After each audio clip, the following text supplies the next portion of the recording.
जन जन के सेवक, गरीबों के मसीहा, चल पड़े हैं विकास की ओर, विकास की गंगा बहाने। जिला पंचायत क्षेत्र ग्राम दिघवट, पोस्ट सरबत खानी, जिला भदोही, वार्ड नंबर 21 से जिला पंचायत सदस्य प्रत्याशी लवकुश तिवारी जी। तो याद रखिएगा, अपना वोट और आशीर्वाद देकर अपने चहेते अपने बेटे लवकुश तिवारी भैया को अपना जिला पंचायत सदस्य बनाना है। अपने जिला पंचायत क्षेत्र में विकास की गंगा बहाना है। सुना सुना ये चाची, अब की के ही चुनौआ, दूसर के हो न लड़े लड़े घर के बेटौआ। सुना सुना ये चाची, अब की के ही चुनौआ, दूसर के हो न लड़े लड़े घर के बेटौआ।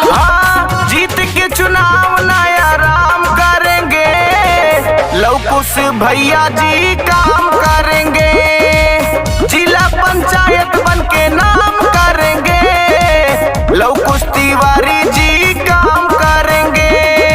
आपका एक एक वोट आपके क्षेत्र का विकास लिखेगा, जो हुआ नहीं कभी वो इतिहास लिखेगा। इसलिए मेरे भाइयों बहनों, चुनना ईमानदार प्रतिनिधि को, वो जनता के एक एक पैसे का हिसाब लिखेगा।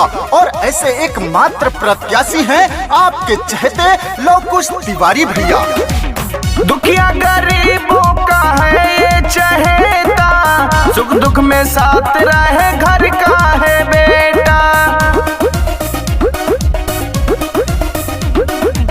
पड़े जो मुसीबत हाथ सबका बटाते हैं, 24 घंटे भैया पुनवा उठाते हैं। दूर नहीं है अब वो दिन, जल्दी से आने वाला, दुख कट जाएगा सबका, खुशियों का हो बोलबाला। जीत के चुनाव नया राम करेंगे, लवकुश भैया जी काम करेंगे, जिला पंचायत बन के नाम करेंगे, लवकुश तिवारी जी काम करेंगे। खेतों में, खलिहानों में, जनता के अरमानों में हर पल मिलेंगे लवकुश तिवारी भैया।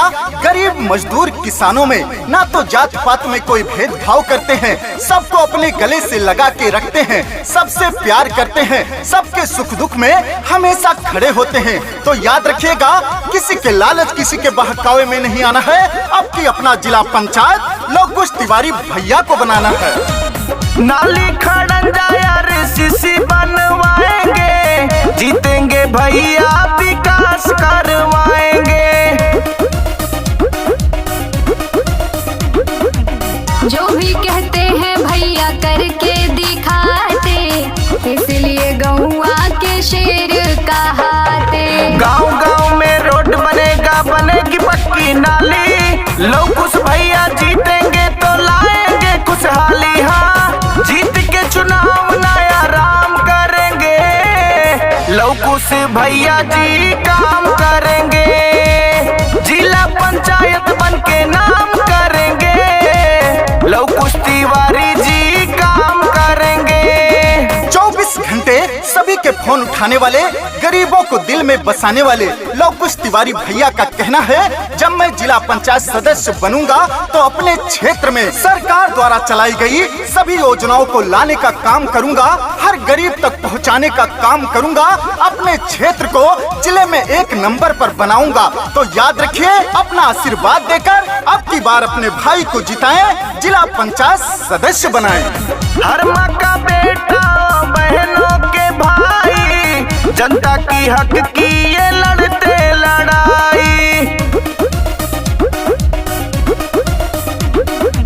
जो भी कहते हैं भैया करके दिखाते, इसलिए गौआ के शेर कहाते।